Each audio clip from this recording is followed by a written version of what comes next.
Buenos días, bienvenido a ese tiempo de palabra con el Señor.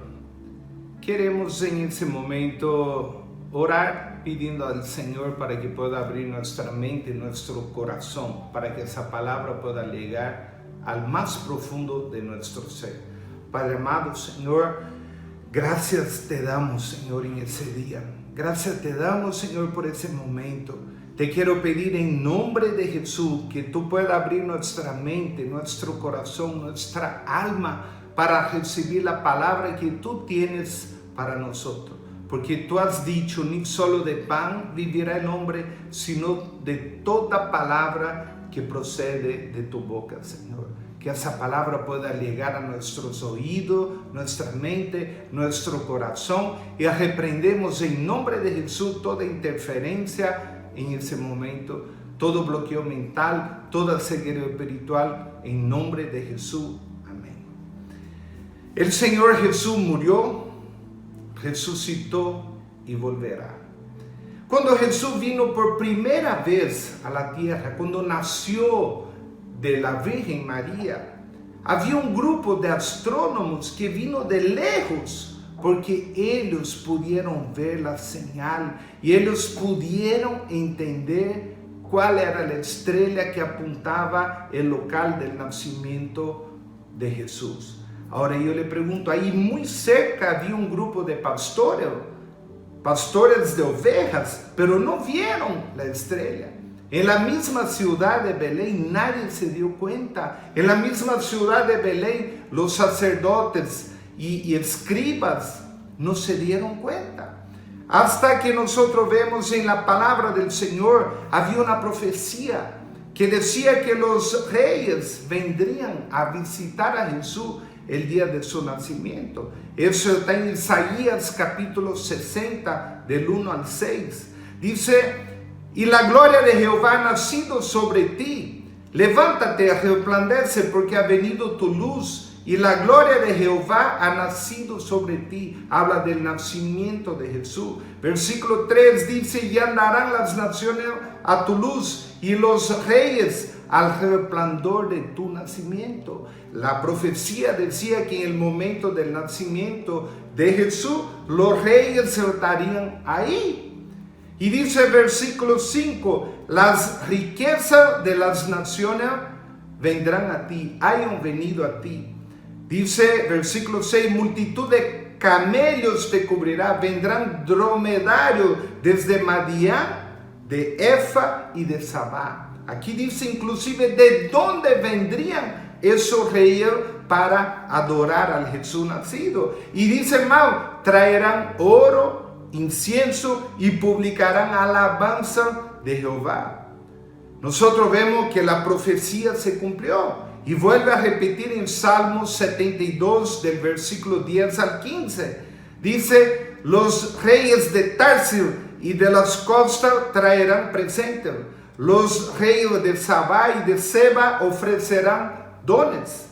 Todos los reyes se postrarán delante de él, porque él librará al menesteroso que clamare y al afligido que no tuviere quien le socorra. Vivirá y se le dará del oro de Sabá. Dice, se le traerán del oro de Sabá y se orará por él continuamente. Cuando nosotros oramos hoy siempre decimos en el nombre de Jesús, amén. Aquí dice que oraríamos continuamente y dice todo el día se le bendecirá. Todo el día se le hablará bien de él. Nosotros vemos esto se cumplió en Mateo capítulo 2 del versículo 1 adelante.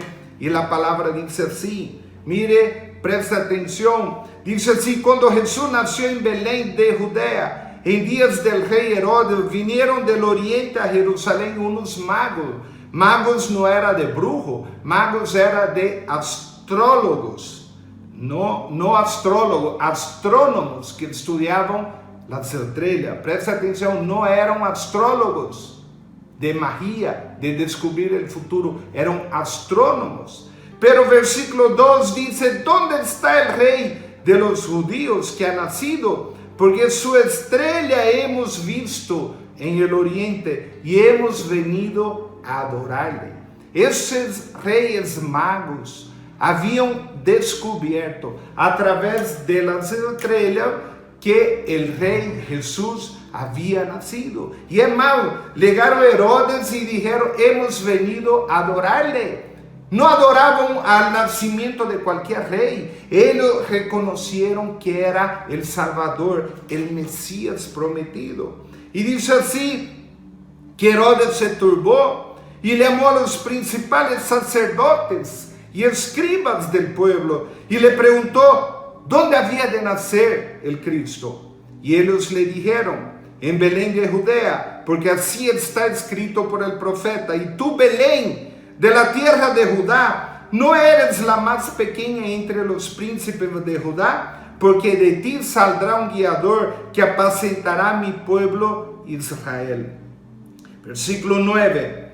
Ellos, habiendo oído al rey, se fueron, y aquí la estrella que habían visto en el oriente iba delante de ellos, hasta que llegando se detuvo sobre donde estaba el niño. Y al ver la estrella se regocijaron con muy grande gozo. Y al entrar en la casa, vieron al niño con su madre María, y postrándose lo adoraron. Y abriendo su tesoro, le ofrecieron presentes: oro, incienso y mirra. La Biblia no dice que eran 3 reyes magos, dice que eran reyes, plural, eran mucho más de 3, solamente que el regalo que le dieron era 3, oro, incienso y mirra. Ahora viene la pregunta acá, cuando Herodes preguntó a los sacerdotes, solamente preguntó en qué lugar debería de nacer, era una profecía, y ellos dijeron en Belén. Pero esos sacerdotes, que hoy día es figura de líderes de iglesia, no buscaron quién era ese Jesús. Si ellos vieron que había alguien que vino de lejos, ellos debieron decir: vamos a buscar, porque también lo vamos a adorar. Pero no dieron importancia. ¿Por qué? ¿Por qué? Porque ellos querían un rey nacido en un palacio, un rey nacido con poder y riqueza. Y Jesús nació ¿dónde? En un pesebre. Pesebre muy lindo decir. Jesús nació en un corral donde dormían las ovejas, los animales. Ahí es donde él nació. No había lugar para él. Cuando fueron tocando de puerta en puerta pidiendo un lugar para dormir, dijeron: no hay lugar, vaya allá al corral. ¿Cuántas veces nosotros hacemos lo mismo? No le damos nuestra cama, nuestro lugar mejor para Dios, le damos el corral. Y aquí nosotros vemos que Jesús nació en Belén. Y aquí nosotros vemos también que Jesús cumplió cerca de 360 profecías en su nacimiento, vida, muerte y resurrección. Ojo, cerca de 360 profecías en su nacimiento, vida, muerte y resurrección. Y ninguna dejó de cumplir. Pero los sacerdotes no pusieron su mirada en eso. Pero nosotros vemos acá que el Señor habla de su Salvador. Cuando habla allá en Lucas 2 y llega a los pastores, le dice: un Salvador, he aquí que ha nacido hoy en la ciudad de David, en la ciudad de Belén, un Salvador que es Cristo el Señor. Y esto servirá de señal: hallaréis al niño envuelto en pañales. Eso es normal, Todo niño cuando nace se le pone pañales. Pero aquí dice acostado en un pesebre. ¿Eso era fácil de encontrar? No, ningún niño bebé recién nacido era colocado en un pesebre, en el lugar del comedero de los animales. Por eso la señal para esos pastores era muy clara. Él estaría en ese lugar, porque la Biblia dice que él vendría humilde. Así como Jesús cumplió todas profecías en su primera venida, él también cumplirá absolutamente todas las profecías en el rapto y en su segunda venida. Porque él dijo en Mateo 24:35, el cielo y la tierra pasarán, pero mis palabras no pasarán. Por eso Él va a cumplir, así como cumplió en la primera venida, Él va a cumplir todas las profecías en el rapto y en su segunda venida. ¿Y será que tú estás colocando tus ojos? ¿Será que tú estás atento como esos reyes magos en las señales que Dios viene colocando día tras día? ¿Será que tú estás atento o estás simplemente en el mundo de la luna? En la nube, como dice en el internet. No. ¿Será que tú estás atento a sus señales de la venida? Cuando nosotros vemos, es muy importante, eso me gustó mucho, cuando podemos calcular una probabilidad de que algo se cumpla. Por ejemplo, aquí tengo una moneda. Cuando yo lanzo esa moneda para arriba, hay una probabilidad del 50% de que salga cara o cruz. 50%, o sea, una de dos. No significa que cada vez que lance va a salir cara y en la próxima cruz, en la próxima cara. Significa que la probabilidad de que esto suceda es de que 50% de las veces que tú lances va a salir cara o cruz. Si yo tengo un dado, en ese dado la probabilidad viene a un sexto. Significa que la probabilidad de sacar un número 6, por ejemplo, en una jugada es 1 dividido por 6 o 16.66%. Y nosotros vemos, hay un profesor de ciencia matemática de Westmont College y él hizo un estudio de probabilidades de la profecía de la Biblia. Él dice que si fuera cumplido solamente 8 profecías de Jesús, la probabilidad sería 1 elevado a 17. Y eso en número sería el número 1 con 17 0 atrás. O mejor diciendo, sería la probabilidad de 1 en 100 cuadrillones. 100 cuadrillones significa que la probabilidad no es 1 en 2 como la moneda, no es 1 en 6 como un dado, es la probabilidad de 1 en 100 cuadrillones. Si Jesús hubiera cumplido solo 16 profecías, la probabilidad sería 1 elevado a 45, o sea, 10, el número 10 elevado a 45, que sería el número 1 seguido de 45 ceros. ¿Cómo se pronuncia ese número? Es casi imposible, yo no lo sé. Quizá un gran matemático puede decir cómo se llama ese número, que es el número 1 seguido de 45 ceros. Y si hubiera cumplido solo 48 profecías, sería la probabilidad de 10 elevado a 157. Pero los científicos, ellos calculan que cuando una probabilidad es mayor a 10 elevado a 50, ellos dicen que eso es una probabilidad imposible. Ellos dicen que es un número antrópico, que es una imposibilidad de que suceda eso. Entonces, cuando nosotros vemos la Biblia, tu Biblia, 25% de tu Biblia son profecías.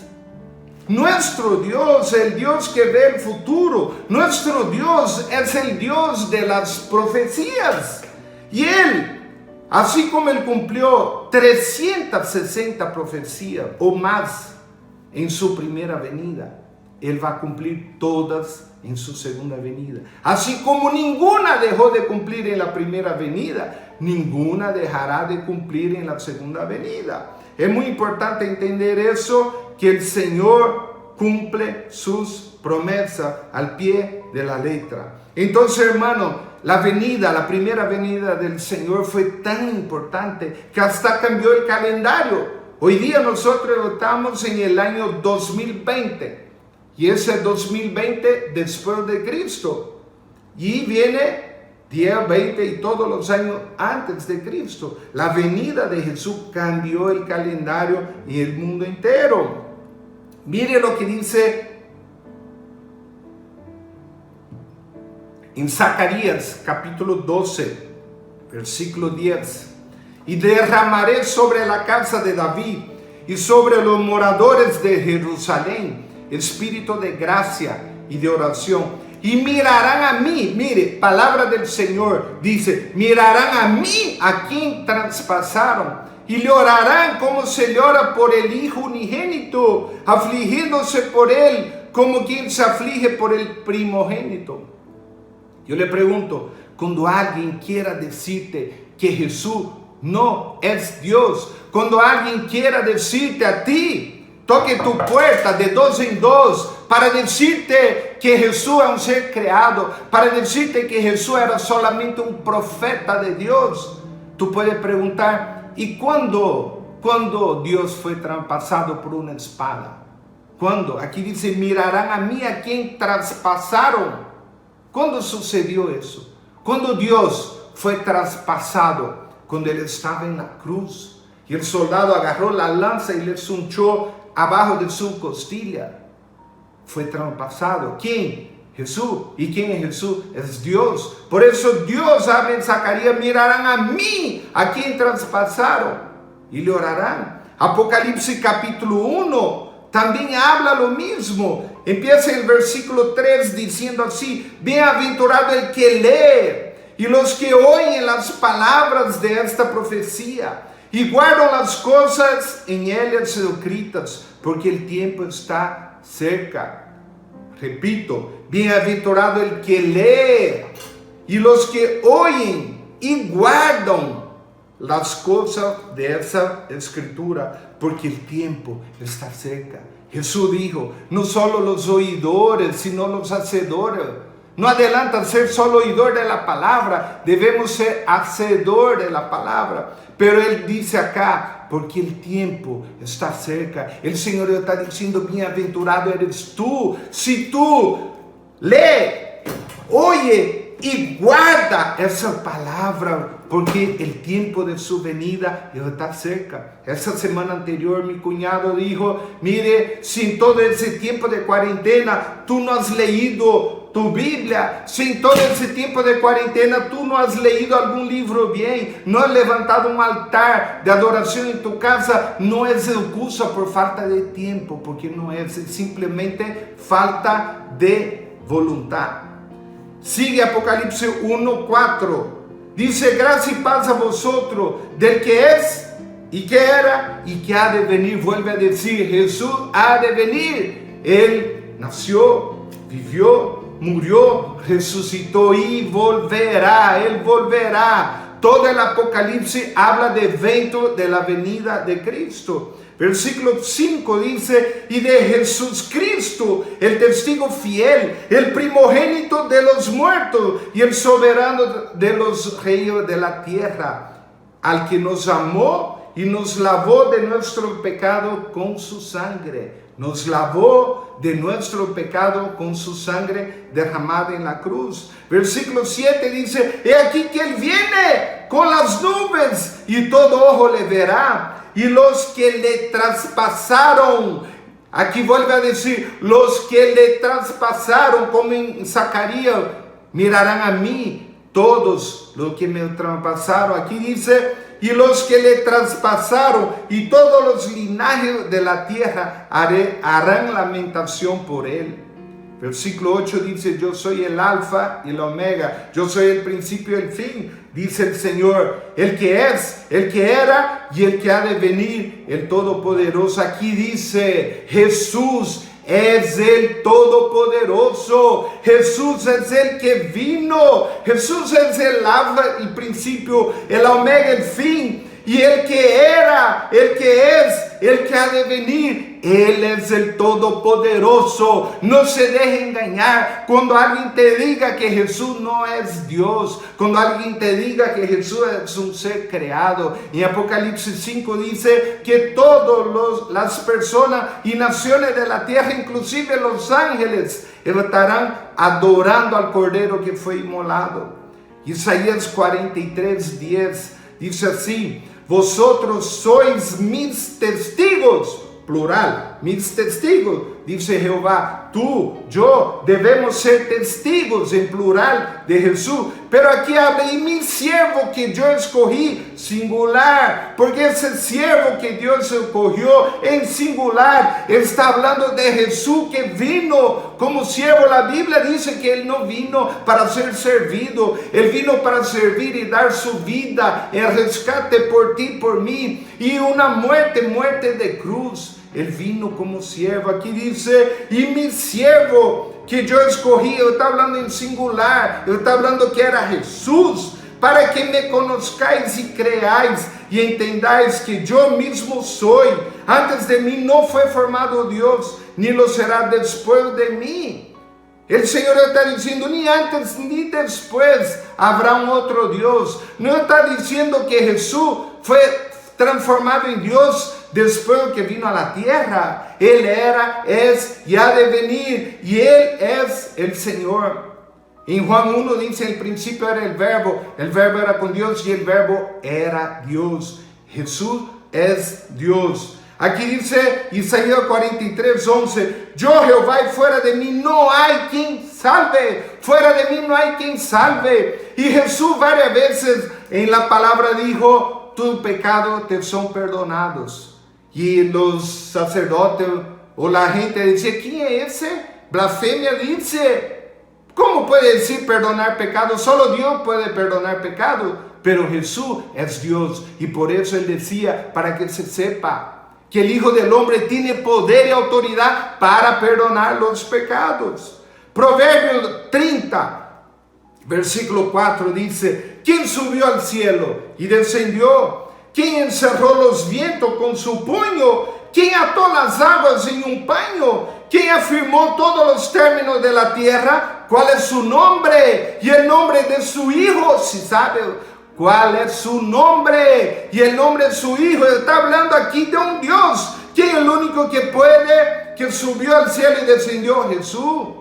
¿Quién puede encerrar los vientos con su puño? Solo Dios. Pero aquí dice cuál es su nombre y el nombre de su hijo. Aquí en el Antiguo Testamento está hablando de un Dios y de un hijo, pero no eran dos dioses, los dos son unos. Juan capítulo 3, del versículo 13 adelante dice, versículo 13, nadie subió al cielo, sino el que descendió del cielo, el Hijo del Hombre que está en el cielo. Versículo 15, para que todo aquel que en Él cree no se pierda, mas tenga vida eterna. Todo aquel que en Él cree no se pierda, mas tenga vida eterna. El versículo 16, que es el centro del Evangelio, dice, de tal manera amó Dios al mundo que ha dado a su Hijo unigénito, para que todo aquel que en Él crea no se pierda, mas tenga vida eterna. Porque Jesús murió y resucitó. También tú puedes resucitar un día. También yo puedo resucitar un día en la presencia de Él. Una vez un amigo, nosotros habíamos ido al cine y habíamos visto una película muy buena. Y cuando encontré con un amigo me preguntó, ¿qué tal es la película? Y le dije, ¿quiere que te cuente el final? No. Me dice, ahí no tiene chiste ver la película. No puede contarme el final antes de ver el principio. No tiene chiste. Y un tipo estaba leyendo un libro, ¿no? Una saga. Y cuando él estaba leyendo el libro, él vio que había un villano que quería matar a una doncella. Y él no se aguantó y fue al final del libro y leyó el último capítulo. Y cuando él leyó el último capítulo, él volvió al centro del libro y siguió leyendo. Y cuando seguía la historia, que el villano perseguía y quería matar a la doncella, él decía, ay, porque tú no sabes lo que yo sé, tú no sabes lo que va a pasar. En el último capítulo, Jesús dejó el último capítulo escrito para que tú y yo sepamos. Él dejó el último capítulo escrito para que tú sepas que Satanás será derrotado, encadenado y encerrado juntamente en el infierno. Mucha gente piensa que Satanás va a reinar en el infierno con su trinche. No, él no va a reinar. Él también será juzgado y castigado en el infierno. Pero aquí nosotros podemos ver que Dios dejó el último capítulo escrito. El Señor dejó todo preparado para sus hijos, para que sepan de todas las cosas. El Señor empeñó su palabra. Él dio su palabra diciendo: yo volveré, yo vendré otra vez. En Juan capítulo 14 dice: en la casa de mi Padre muchas moradas hay. Si así no fuera, coma, yo os lo hubiera dicho. Voy pues a preparar lugar para vosotros. ¿Cuántas veces veo a alguien predicando, cantando música, cantando adoración, diciendo: Jesús no viene aún porque Él está preparando un lugar para vosotros? Él no está preparando un lugar. Ese lugar ya hay. Por eso Él dice aquí: en la casa de mi Padre mucha morada hay. Ya hay la morada. Y Él pone punto y coma. Si así no fuera, o sea, como diciendo, si es que no hubiera morada preparada para ti, para mí, yo le iba a decir: bueno, voy a preparar lugar y volveré para llevarlo. Pero Él dice: hay lugar, hay morada, está todo preparado. Y Él dice en versículo 3: si me fuere y os prepararé el lugar, vendré otra vez y os tomaré a mí mismo, para que donde esté yo, vosotros también estéis. El Señor está diciendo que Él volvería para llevarte a ti, a mí, al cielo, a aquel lugar de gloria. Y el Señor habla de muchas advertencias. Vamos a San Mateo capítulo 24. Abra su Biblia en San Mateo capítulo 24.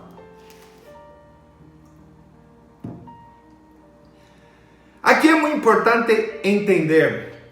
Jesús vino la primera vez, cumplió toda la profecía. Hay dos eventos muy importantes aún en el futuro. Bueno, muchos eventos, pero dos. Uno habla del rapto, el rapto. Y el segundo habla de la segunda venida. En este momento, tú no tienes que preocuparte por la segunda venida. Oh, ¿cómo así, Daniel? ¿No tengo que preocuparme por la segunda venida? No tanto. Tú debes preocuparte por el rapto. ¿Por qué? Porque el rapto inicia el tiempo de la segunda venida, que son 7 años después. Entonces el tiempo de la segunda venida, la gente va a saber después del rapto. A partir de ahora debemos preocuparnos por el día del rapto, el día que muchos serán agarrados de sorpresa. Mateo capítulo 24, mire lo que dice así. Mateo capítulo 24, versículo 3, dice: y estando Él sentado en el monte de los olivos, los discípulos se le acercaron aparte diciendo: dinos, ¿cuándo serán estas cosas? ¿Y qué señal habrá de tu venida? Y del fin del siglo y del fin del mundo, ¿qué señal habrá? Hoy día no da tiempo de hablar de las señales. En otra oportunidad yo quiero enfocar ese tiempo de palabras solamente en las señales. Hoy día solamente quiero hablar que hay una promesa de su vuelta. Cuando Jesús fue al cielo, en Hechos capítulo 1, déjelo marcado en Mateo 24, en Hechos capítulo 1, versículo 11, mire lo que dice así. Versículo 10 y 11. Y estando ellos con los ojos puestos en el cielo, entre tanto que Él se iba, y aquí se pusieron junto a ellos 2 varones con vestiduras blancas, los cuales también le dijeron: varones galileos, ¿por qué estáis mirando al cielo? Este mismo Jesús que ha sido tomado de vosotros al cielo, así vendrá como le habéis visto ir al cielo. 2 ángeles prometieron que Jesús volvería de la misma manera. Volviendo a Mateo 24, dice así, versículo 27. Como le dije, las señales, en otra oportunidad vamos a hablar.